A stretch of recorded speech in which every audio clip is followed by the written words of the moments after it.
So welcome, good evening to the number 22 on the Let's Talk Business Coaching. And I thought the subject, it was one I picked almost at random to a degree, speaking with a client yesterday. And it's about dealing with stress, because she was saying for herself and for her clients and her network, she noticed people weren't doing a great job of dealing with stress. So I thought I'd open it up for to you guys from as a coaching point of view.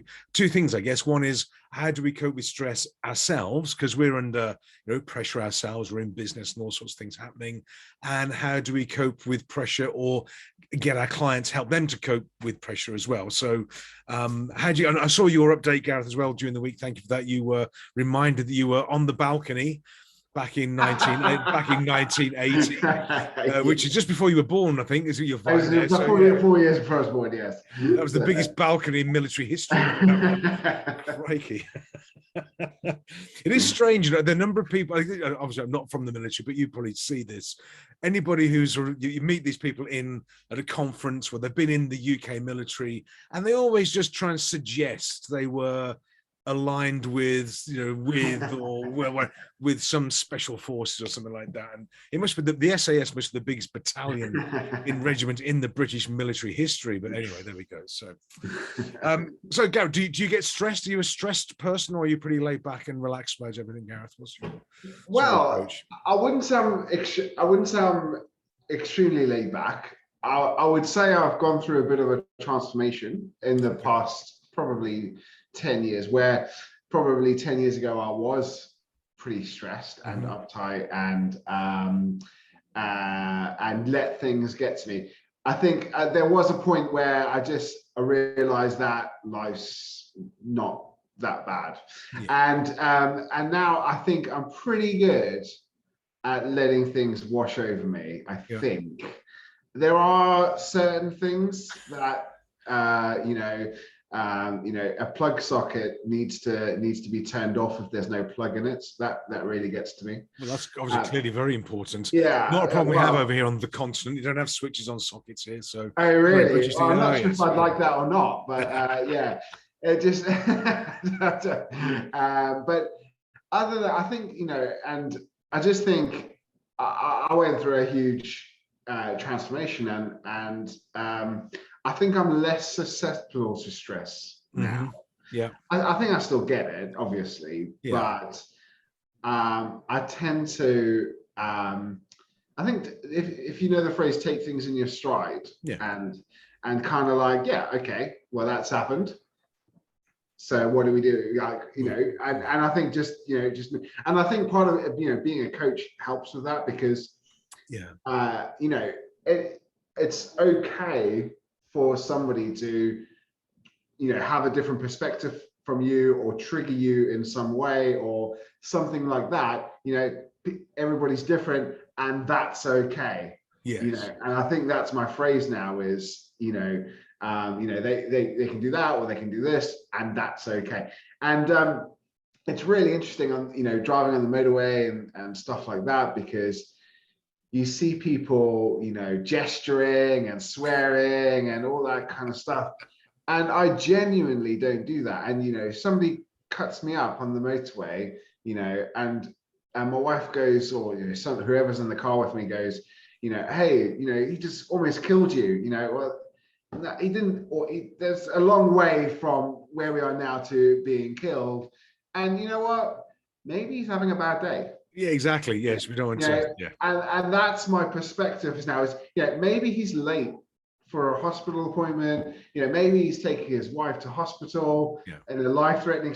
You just don't know. So, you crack on if you want to cut me up. That's absolutely fine. You can do that all day long. And, or somebody pulls out on me or something like that, maybe they needed to do that, right? And I think that's helped me hugely. Do you think it's a bit to do with, in a nice way, age and maturity? Because, I remember being, as youngsters, probably a bit more sort of fiery and a bit more or less tolerant of things.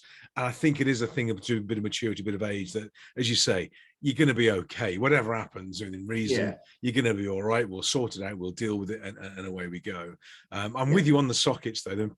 They should be turned off at every opportunity. I think it's just laziness. If you take a plug out and you don't turn the socket off, It's just laziness. This is In fact, it's not even. It doesn't take many calories to just switch off the plug socket. This is such a British thing. It's the only country in the world that has switches on the sockets. We just don't. We don't get them. Do the switches even do anything? I don't know. I have no idea. It's like if you want to strike up a debate, you start debating about the quality of sockets and plugs. You know, the British ones, the European ones, the American ones. That just triggers everybody. I can guarantee. But still, I read something yesterday. Actually, if people in the UK were to switch off their TV, you know, leaving them on standby. Yeah. Right? If everybody in the UK stopped leaving the TVs on standby, they could shut down a whole power station. Oh, really? Wow. Really? Okay. Yeah.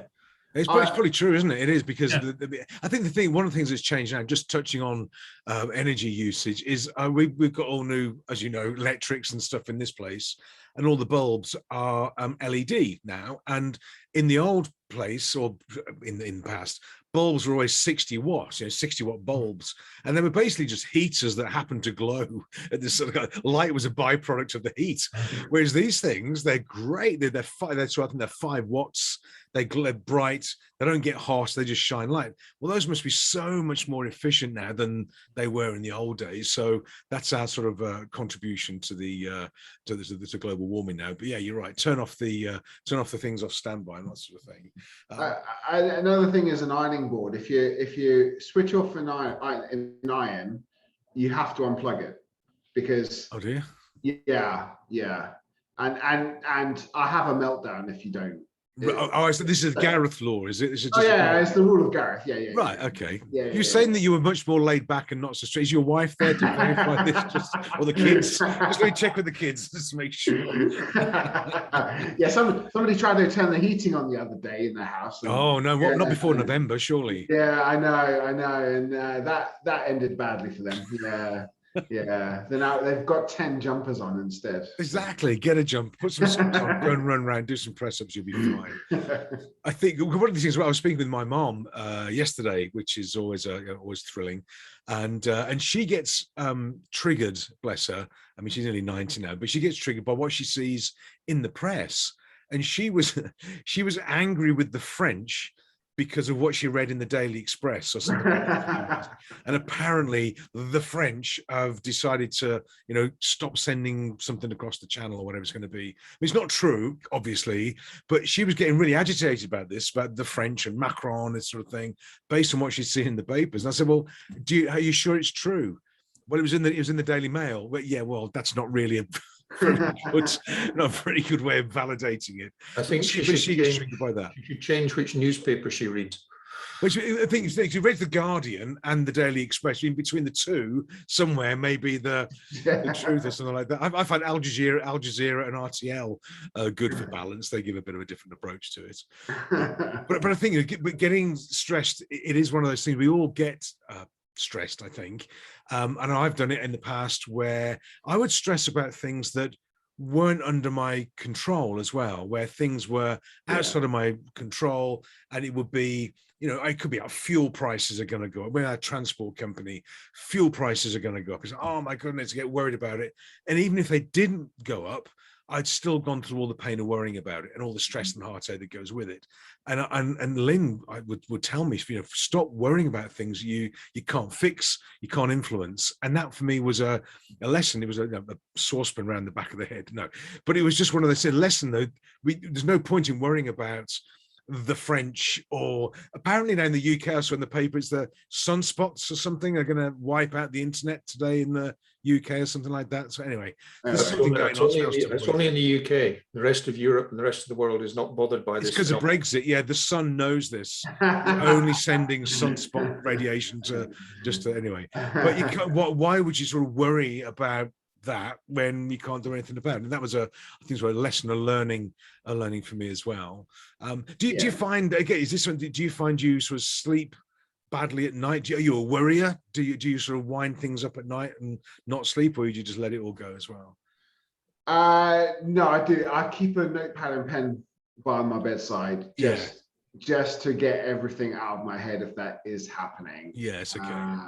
Because I do kind of play scenarios out in my head, and stuff like that. So I find that writing it down helps a lot. Do you find, or it may just be me, I don't know, do you find that if there's something that you're concerned about or whatever it is, and the challenge that I find is if I'm quiet, trying to get to sleep or lying down, I'll rerun the story in my mind, but every time it goes round, it amplifies and it gets worse, and the consequences are worse, and somebody else is doing something bad, and I bet this is going to happen, I bet she's done this, and of course it ends up being like World War III in my mind. And then when you wake up in the morning and you go, oh, it's fine, it was okay. And that was a pattern of mine, it's sort of amplifying issues in my mind. And what I found is, it's like having, I know if I said to everybody, don't think of the ABBA song Dancing Queen, don't think of the tune. Once you get the tune locked in your head, sorry about that, you're going to have that for another 3 or 4 hours.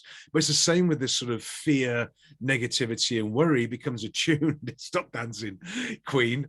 But you get stuck in our minds. And I found, for me, I had to write it down, as you say, but learn not to amplify it or not make these assumptions about.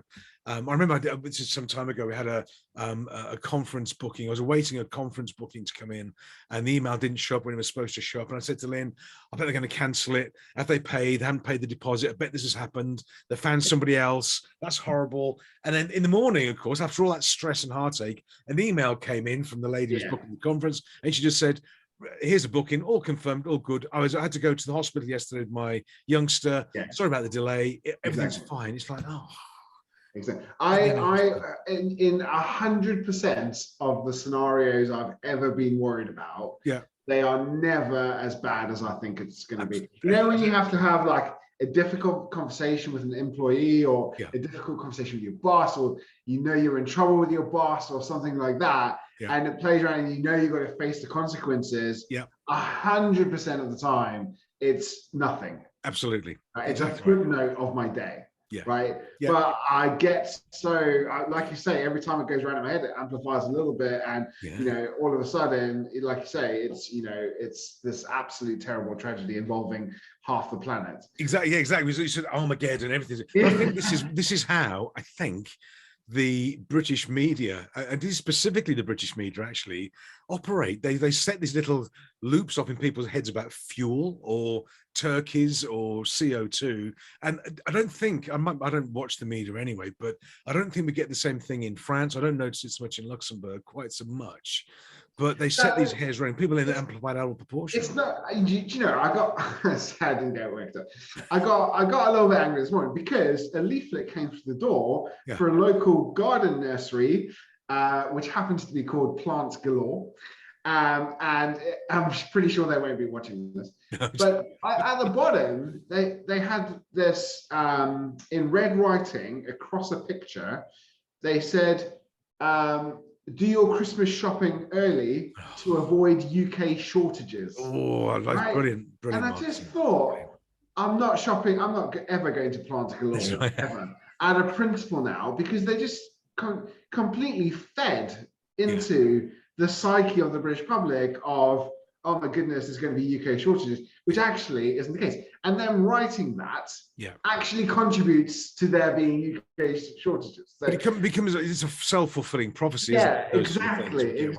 And I just thought, oh, don't do that marketing. Like, don't do any other marketing but that. Yes. You mean you didn't go out and panic buy some rose bushes? I didn't go out and panic buy rose bushes. No. So I just thought, why would you do that? Well, because it clearly must work. That's the problem, I suppose. Some people go and panic buy anything. I did put a picture up on Facebook of one of the aisles in the French supermarket, and there must have been like 2,000 bottles of wine, and somebody's taken one off the shelf. There's a gap, so I took a picture of that. That was panic buying. Anyway, but we're not panic buying over here. Much too laid back. The French don't care. They're all right. It's okay. And this happens in the UK as well. And I have some banter with a particular friend of mine who who says about the shortages and all this kind of stuff. And I went to Sainsbury's, I think 2 or 3 days ago, and I wanted to get some curry paste, and the shell, there was only 8 choices of curry paste. So that was my thing, was UK shortages are starting to bite. There's only 8 choices for goodness sake, of a particular curry paste. I just, it's just insane. Crazy. If I mean, I did this once, and I might do it again. Actually, just I don't know. I was bored. Clearly, go to a supermarket and count up all the different varieties of pasta that you can get. Yeah, because I used to think that fusilli was a different pasta to other, right? And it's not, is it? It's the same stuff, just in a different shape. I didn't know that. I didn't realize that until about, well, Tin Lynn told me. But then you look at the shelf, of pasta, and I'm going to guess there must be 30 or 40 different shapes and styles and thicknesses. I also know another learning for me, I found this out last week, is that 3-minute pasta is just thinner than normal pasta. It's not different, it's just thinner. It cooks quicker anyway. So you were saying, David, about the French not panic buying. There was a shortage of Nutella a couple of years ago in France. That's big over here. Yeah, Nutella's big. Yeah, and there was a big hoo-ha, and people were going out trying to find the stuff. And I was up in Deleuze, it was Belgian outfit. Yeah. And massive, great, huge stand of Nutella that nobody was buying. Should just start a drop shipping business immediately. Just ship it all the way through. But you're right. But I do wonder, and I'm getting off the subject of money. It is stressful because we're talking about it, I suppose. But if you look at for France, and I'll throw this one out there a little bit, is cheese. If you go to a cheese counter in France, in the UK, English cheese, you get cheddar, Wensleydale, Dairy Stilton. That's about it. Really, in France, you get everything. There's every goat in France has its own brand of cheese. I'm sure every single goat, because you can go to the cheese counter and you can stand there and gorge on cheese for free. Because you just say, I'd like to taste that one. Not sure what I'd like work to your taste way that around the whole counter. But it's crazy. I don't know.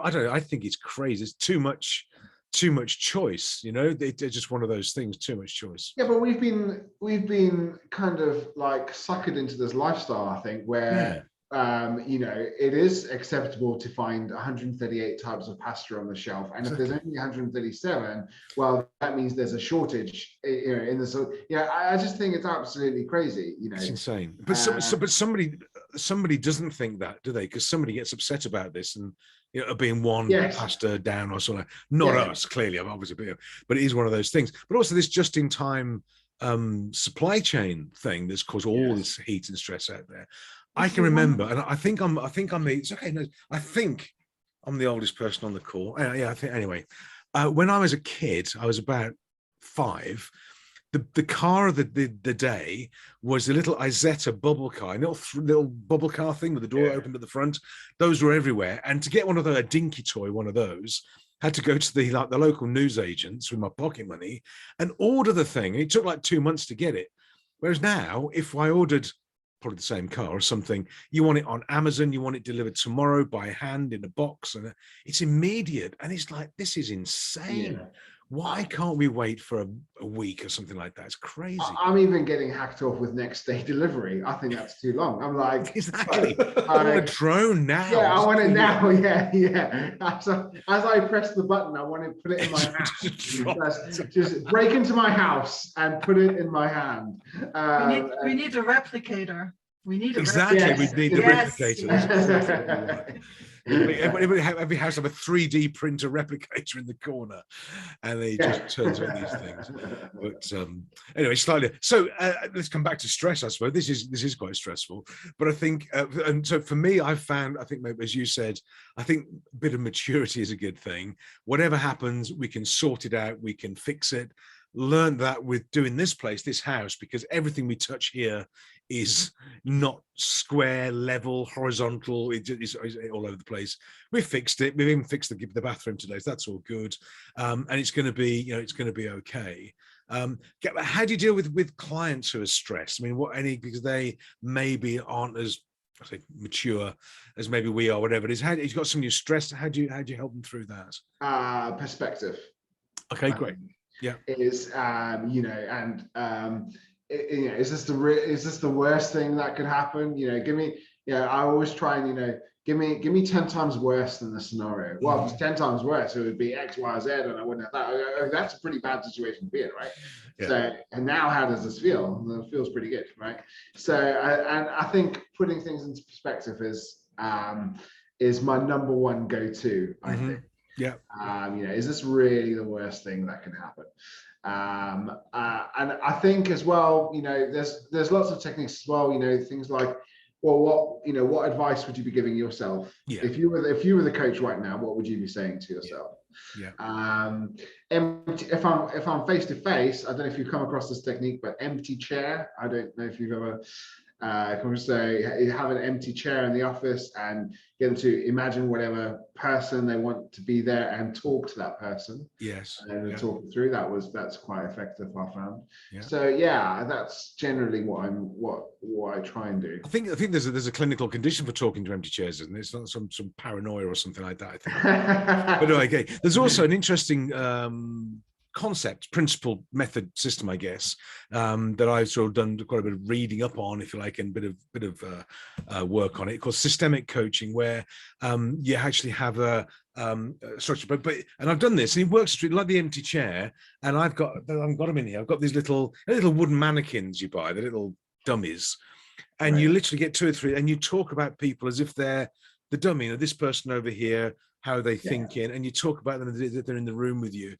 Doesn't work with everybody. Some people think you're nuts when you start doing that, but with some people, if they're ready for that type of approach, and you can get them to explore and explain and sort of rationalize it in that context, that can work really well as well. But empty chair, absolutely right. Yeah, but a timeline therapy as well, I think that can be really helpful. Yeah. Imagining future states and that type of thing. And I think just, generally just working through the problem, I think that's what you get with a coach, is you get someone who can work through the problem with. Yes. And just talking about it. I think I always try and get it down. So if the problem is a kind of 8 or 9 out of 10 at the start of the session, I kind of want that to be a 2 or 3 out of 10 by the time I leave. Yeah. And using whatever I can to talk it through, I think. I found a lot, and I think this comes down to experience, and probably for all of us as well, is sometimes you see somebody with a challenge in their business, something's happened or whatever it is, and I've seen it before worse than they've got it, and it's literally just goes, that's nothing, it's whatever.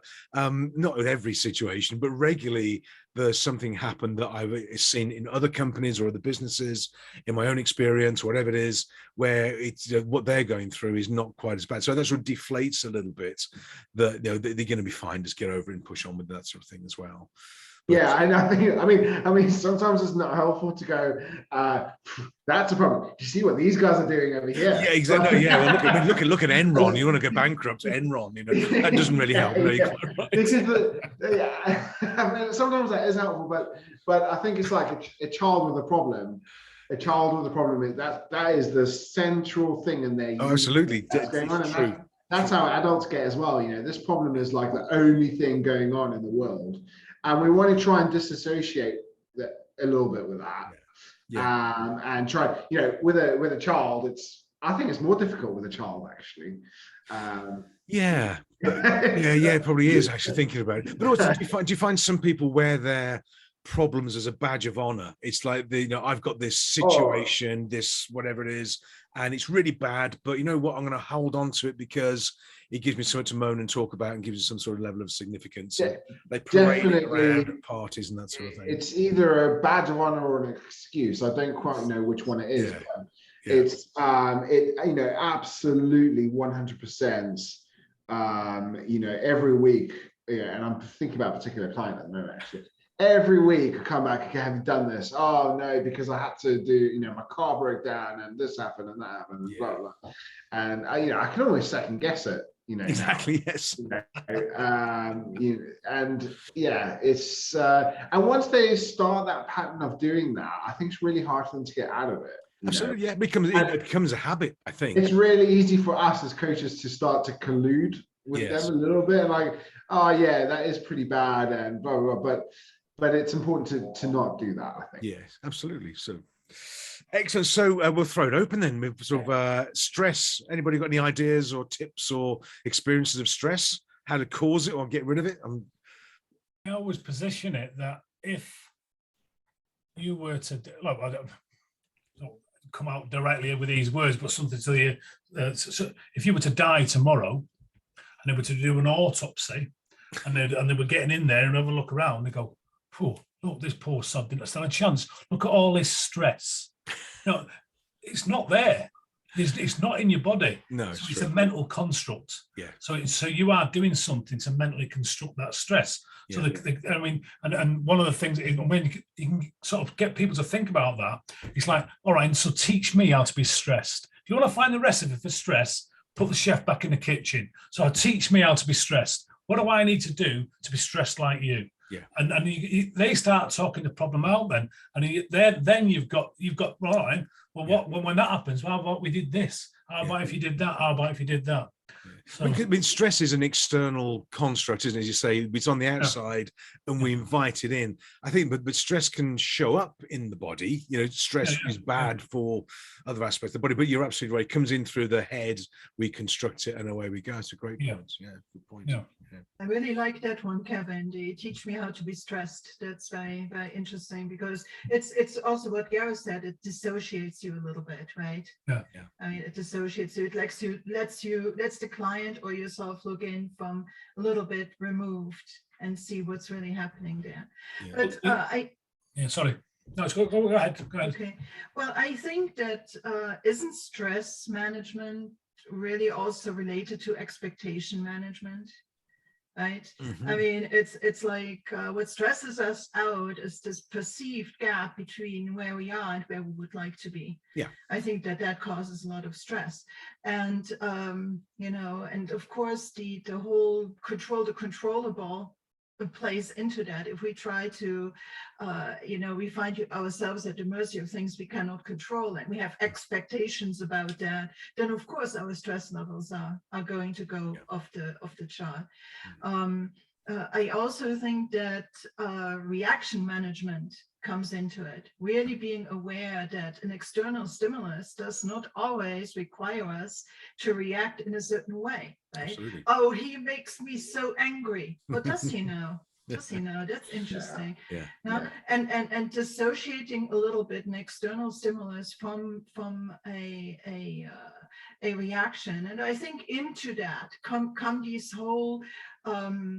this whole spiel with psychoeducation, knowing about the bias of negativity, knowing about catastrophizing, knowing about the black and white thinking biases that we have, that we do not recognize these gray areas, and that our brain is not our friend. No, exactly. It's our brain is not our friend. It does so many crooked things. Yeah. And if we do not always try to keep it really consciously in line, it's going to get us there. Absolutely. It's going to make these self-fulfilling prophecies. And of course you invite in stress. So I think a lot of it is awareness, but also effort. Yes. Right. The positive is also there. And I think stress often comes when we ourselves and our clients get stuck in problem space. Mm-hmm. Right. And then, of course, also in terms of like solution focused coaching and so on, you have very specific tools at your disposal then to move from problem space to solution space. Yeah. And so I think that it always comes up in coaching in one way or another, because if people didn't have a perception of something that they would like to change or wanting to be somewhere, even if they're already future oriented, the desire to be somewhere, but they're not there yet. Exactly, but that's stressful in itself, isn't it? That's still that isn't tension. stressful itself, right? And maybe not knowing how to bridge that gap. Yeah. Right. Yeah. So I think that it really, really depends. And we have to amass a huge toolbox of tools and methods and viewpoints in which we can assist people in terms of stress management, and then really just see where they're at. Yeah. Right. Did you find some people sort of a belief system, they believe they need to be under stress to perform? So they sort of they impose stress on themselves because in their mind, I've got to do this. They feel they don't perform well unless they're stressed. And that can be a tough pattern to break as well sometimes. Well, isn't just the right amount of stress a great motivator? Exactly. Right? Yeah. I mean, a little bit of stress. Just having this little bit of like stress, excitement, this push, this pressure. Sometimes it's very helpful. Yeah. I find, but the issue is when it goes into the red zone. Yeah. And where it is more limiting and hindering. Yes. The progress than actually being of value, right? Yeah. It expends energy without getting anything in return. Absolutely. And then, of course, it makes you physically ill. Yes. Physically ill. Stress does manifest as illness. It just does in all sorts of areas. It's and nice then when you do that chronically, you go into burnout, and then that's a really serious issue. Absolutely. Yeah. What do you think? Because negative thoughts are far more powerful than positive thoughts when we talk about stress and things like this. So I was watching an interview the other day with and there was a baseball player in the 80s who they were playing in the World Series, and he was being interviewed just days before the final game, and I think they said something like, well, what's the worst scenario that could happen? And he said, well, the worst scenario would be for me to let the game-winning run go through my legs, right? Sure enough, a few days later, they hit the game-winning run through his legs, and they lost the World Series. Right now, do you think that it kind of planted the seed in his head about that happening, or there's some magical deity who said, well, you ask for it, so there you go? Or what do you think's happening there? I don't think I'm not going to go along with the magical deity that sort of creates these things. But I think we do attract that which we focus on. Yeah. I think if we focus on the negative, we more sort of recognize how it can work, and we allow or enable it or encourage it to happen, as we do with the positive as well. So I think it is we create the environment, because then I think what it is, we want to be validated. We want to be right. And you go, I knew that would happen. I knew that would happen. Yeah. I knew it was going to happen this way. I feel better on one hand, bad because it happened, but I'm validated because I was right, and it just makes it better for me to be right. But also, I think there has been some studies or work done on sort of how we're wired, as a species. That anything in life pretty much is bound to fail in the long term. Things, they decay, they degrade, they get worse after whatever. And with that sort of mindset, so that's why I think we tend to think that things are going to fall over and break more than they're going to get bigger, better, and stronger. It's not necessarily true, but I think it's that sort of a viewpoint we have on life. That, if in doubt, it's going to go wrong. We've got Murphy's Law, Sod's Law, and all this sort of thing going on. We don't have the same thing for positivity. And I think if we did, then maybe we'd focus on that, and then more positive things would happen. I think we are wired to expect, catastrophe, as Claudia was saying. Well, catastrophizing is a great word. Guess what? We think about it, and guess what? It happens if we're not careful. I think that one of the biases that we have is this negativity bias, and it's also evolution. It's based on the evolution, meaning that a tiger running at us as a negative stimulus was so much more important than berries on the bush at the side of the path. and so in order, as a protection mechanism of the species, our brain is wired to give us these negative things for free. Yeah. And that was all nice and good back in those situations, but our brain is still a 2 million year construct. Absolutely. So it has not caught up to this minute little blip that the last 50 or 100 years have been in our evolution. Yeah. So nowadays we live in such a new and to our brains scary environment with all this hyperstimulation and everything. It does not make sense of it, and this view of the negative is just always on. So we get it for free. That does, however, not mean that the positive isn't there. So Gareth, I actually want to challenge you a little bit. I do not remember exactly what you said, but you said something like that the negative is more powerful than the positive. Yeah. I'm not necessarily okay with the way that you phrased it. I think the negative pops up more quickly. And when we are in a negative mindset, we tend to stay in a negative mindset. However, if we put in the effort to get into a positive mindset and we get there, that is just as powerful, except that it requires so much more effort to get there and to potentially remain there. Do I make myself understood a little bit? Okay.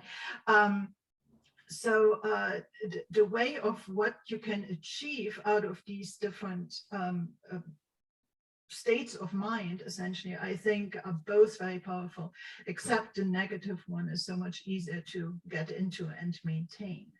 Yeah. I think the negative one is sort of more likely in people's minds. It's obviously going to go bad because I'm not going to, and they can self-sabotage towards that.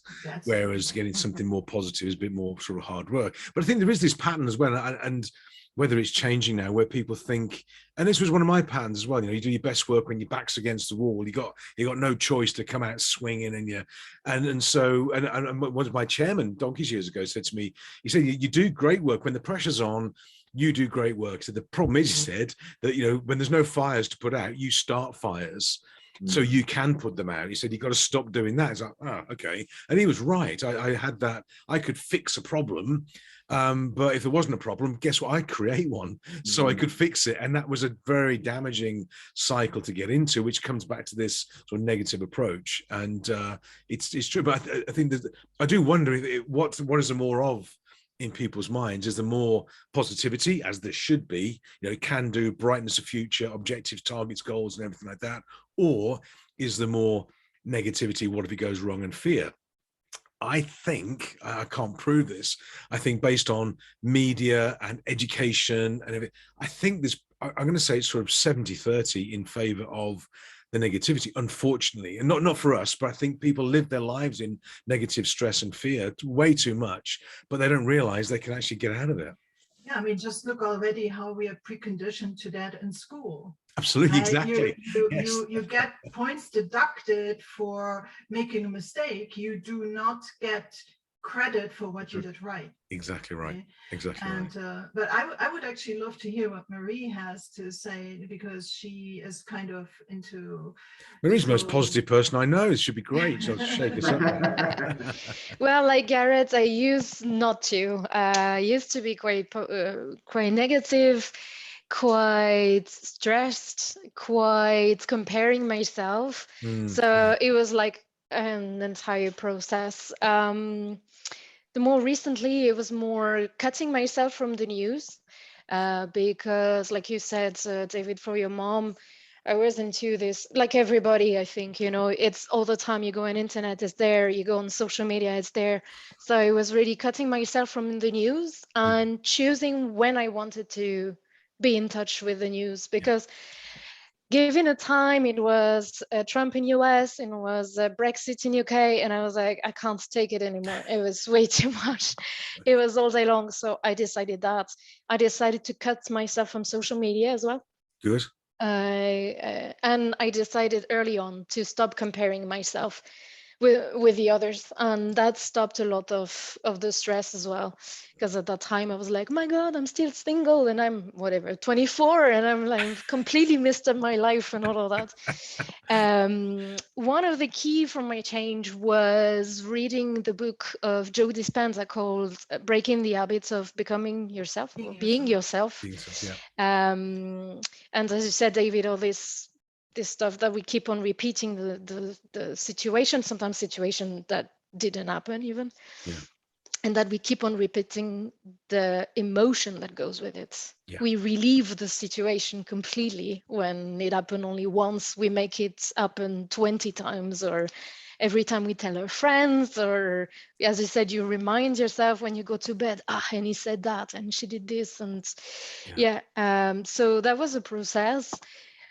that was like the first part. And then the second part was everything related to the law of attraction. So after working with Dispenza, I worked more with Mike Dooley, and he is all into this law of attraction, but we already talked about it, something very concrete. And yeah, the way he presented is, so it does say quite the opposite of you, Gareth, is that according to him, but I don't know what is scientific, what is not, that positive thinking is more powerful than negative thinking. It does say that even, you know, elevated people or people who are used to do this kind of work keep on having negative thoughts. Like they don't stop it from coming and going. It's just that they don't focus on it. And when it happens, they just accept it and just let it go afterwards. Yeah, so that was that. And I lost what I wanted to say. It was going so well as well. I think generally, I think it was a very interesting point you made that hadn't been sort of raised before about comparing ourselves with others, whether it's, you know, lifestyle, money, whatever. And that's ridiculous, actually, because who do you choose? You never choose to compare yourself with somebody who's, you know, less than, so you feel good. It's always somebody else who's got the newer car or the bigger house or whatever it is. And we beat ourselves up because there's always somebody out there with a bigger house, boat, car, whatever he's like. I remember one of the clients in the UK, he wanted, I might tell the story, he wanted a Ferrari. He got the Ferrari 430, beautiful machine. And we went down to Le Mans. At the time, we had a little Honda S2000, a little two-seater sports car.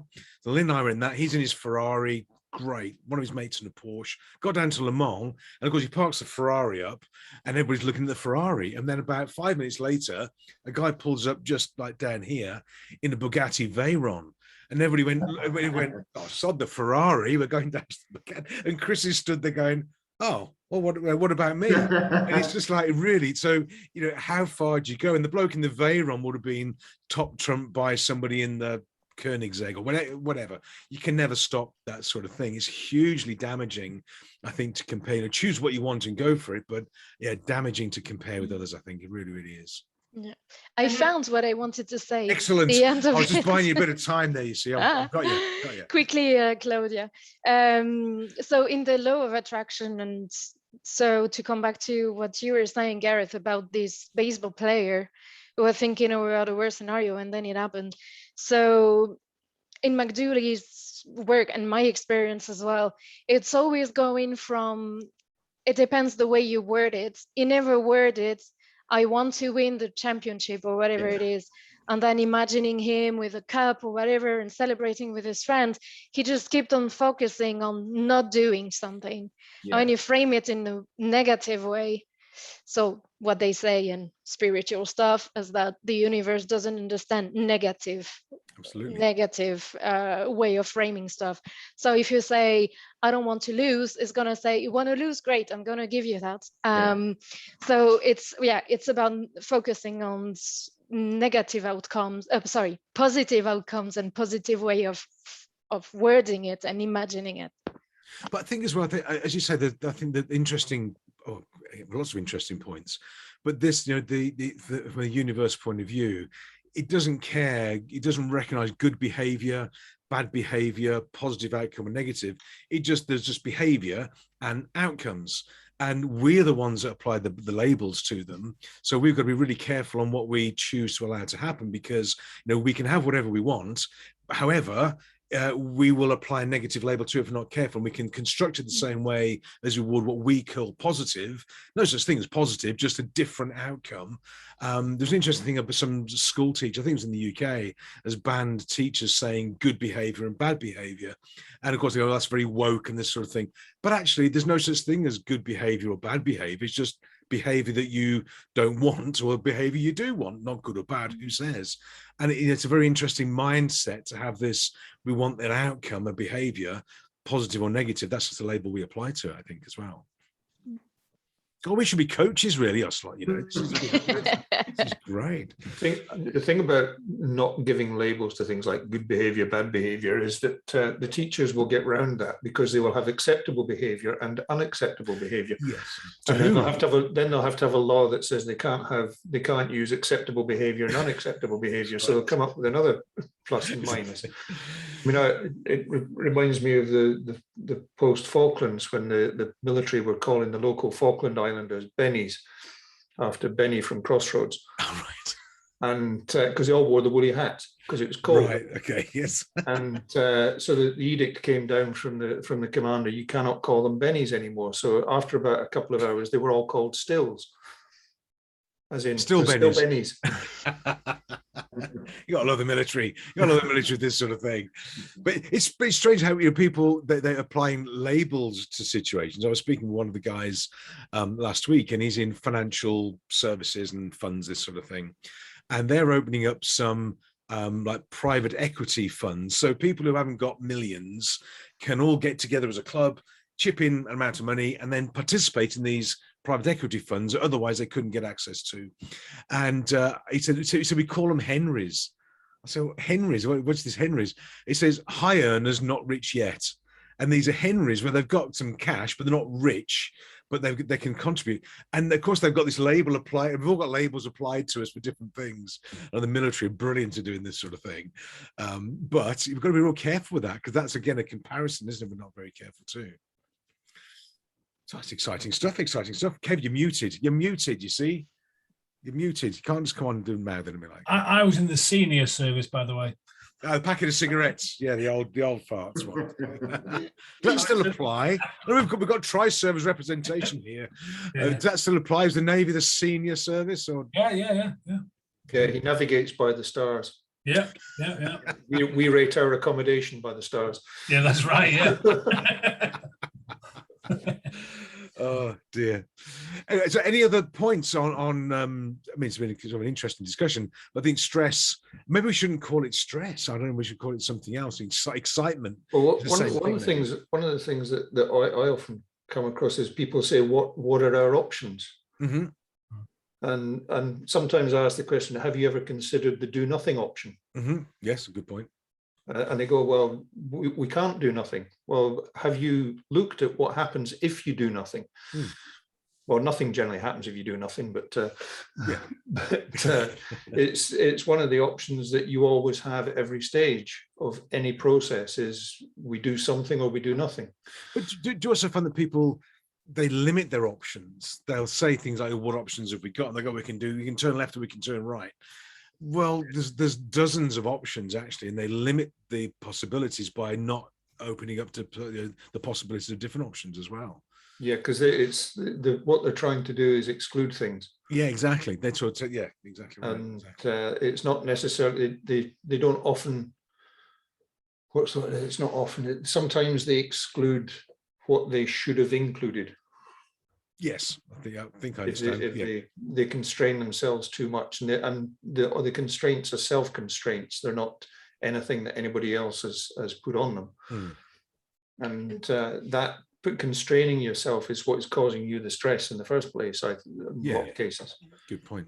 Good point. One of the things I like to do with clients, especially when they're starting a new project or something like that, is a pre-mortem. So not a post-mortem, but a pre-mortem. So I literally say, right, I want to imagine you a year down the line and the project has completely failed. And at that point, they're like, I thought you were a coach.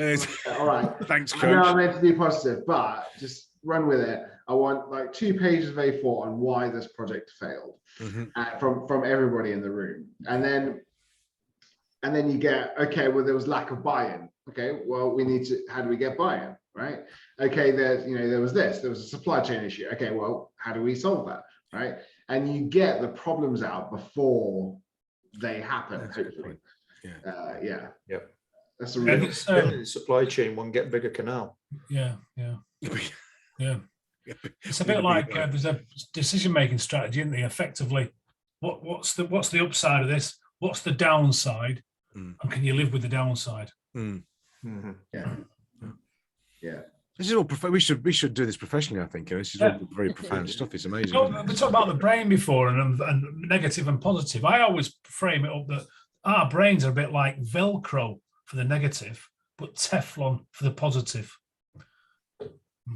Okay, yeah, got it right. Yes, I'm with you now. Yep. So yeah, negative sticks and whatever. Yeah, deep stuff, Kev. Come on, this is it's 7 o'clock here. It does though. It does though. Whenever I've had a report or anything, any report or anything, I can still remember the negatives. Yeah. Even though there was like, you know, 1 or 2 and the rest was positive, I still remember as humans, as we Sally was saying, we're hardwired to notice the negatives more, I think. And that, yeah, it's one of the things that's come up recently, and it's only, I don't know if it's peculiar to Luxembourg or if it's France and Germany as well, but certainly in the wine growing regions, it's the family vineyard. And the current head of the vineyard is worried that son and daughter are not going to take over the business. On Sunday, I went for a walk. That's not the point, but halfway around the walk, there was a new domain, wine domain, not selling the wares, they were giving it away, rosé wine. And I looked at it, I thought, I've never heard of them before. Never heard of them. And everybody apart from perhaps the head honcho was under 30. And I thought, I know what's happened here. They've looked at what's happening with gin and vodka and whiskey and all the rest of it. And they said it's suddenly cool to own vineyards. Yeah. There's an investment opportunity. Like you couldn't, no, I couldn't. Not and remain sane. No, not remain sober. Anyway. But it was just a sudden switch of the we have a problem in that the youngsters are not taking on the vineyards anymore to it's now cool to own a vineyard. It does flip. It does. I think the negative is easy to spot because I think Claudia, as you were saying, we're sort of conditioned to it, to expect it and avoid it. Therefore, it becomes a pattern. But it shows up. I remember I did a conference gig. This is a couple of years ago when we were doing live conferences, and there was about 100 people in this conference, and they all had a little score sheet to score the speakers and this sort of thing. And everybody came out on scored what 0 to 10, this sort of thing. We had like 8, 9, 10s. Well, great. One person in the whole room gave a 3. And what was I fixated on? It wasn't the 99 people that are given 8, 9, 10s and that sort of thing. It was that one bastard that gave me a 3, and I wanted to go and get him in the bar and find out. And Lynn was going, "What are you doing? He's probably just an idiot. Just relax, let it go. Focus on the 99 that were great. Why are you worried about the 1?" And it was even now I have to sort of work myself. Talking of 99, I did a presentation in Queen Elizabeth Hall in London to about 700 financial services experts on the year 2000 thing. And before me, well, the previous session, they'd had this fellow on from Barclays who was really enthusiastic about his subject, really passionate about it, and a really good way of explaining everything. And he was animated and a whole lot. And I was doing my presentation, and I looked down to the front row, and there he was sitting there, and he had his notepad out. And whilst I was talking, he was there making notes. And it made me feel extremely stressed. Market research, you see, this is market research. I know somebody on this call who does a lot of market research, don't I, Kev? Yeah. Why should I do the work? Exactly. Spread the love. We spread the love. It's great. All right. Anyway, I've been told over here that the sausage and mash tonight with Heinz beans is ready. So I need to go. Lovely. Yeah, you see, look at we eat well down here, you know. So we're having turkey. So it's not Christmas yet. You panic buying turkey, aren't you? That's what you're doing. No, it's. I think. Well, I don't do the shopping. Yeah. I've got an excuse now as a result of this call tonight. Go on. To be bar humbug at Christmas. There you go. You haven't got any presents because the shelves were empty. There you go. Exactly. You can do it. Save yourself a fortune. It makes you really wonder sometimes how we survived the whole COVID fiasco. Exactly. When there were real shortages and real issues happening, right? Absolutely. Yeah. No, Kev, you need the flowers from the petrol station. Yeah, right. Yeah. There's never a shortage of flowers from a petrol station. Never buy flowers from a petrol Well, they're station. all shut. There's no fuel. Exactly. Yeah. Anyway, so all right, guys, great to see you. Thank you for the conversation. I'll get it uploaded onto YouTube, and I'll see you soon. And I'll see you next week, same time, same channel. Brilliant. Cheers. Perfect. All right, guys. Bye, Thanks, guys. guys. Have a lovely Bye. evening. See ya. Bye for Bye. now. You too. Bye. Bye.